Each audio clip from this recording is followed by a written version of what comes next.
Mark Twain is an influential author and humorist who has always had a strong opinion on everything. And with that, Twain has impacted politics with his famous quotes and sometimes off putting opinions. Mr. Twain, what was your childhood like? I come from a simple family from Missouri. My family was very religious, and I reckon I never did appreciate anything like that. It seemed a bit unrealistic to me. Like I always say, we were good boys. We didn't break the Sabbath often enough to signify once a week, perhaps. Anyway, we were good Presbyterian boys.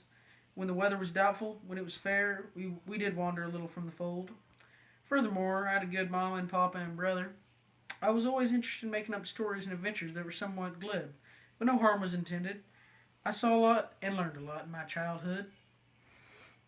Why are you opposed to slavery and racism in general? I would say for sure partially because of my upbringing. On the other hand, I ain't the type of person to believe something because someone else does. Other than that, I just believe it is wrong. It was at its peak when I was an adult in the mid to late 1800s, so that's why I have such a strong opinion on it.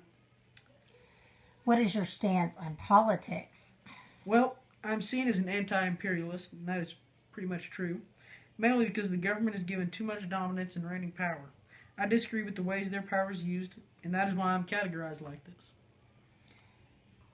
Mr. Twain, when did you start creating your own belief system, early or late in your young adulthood?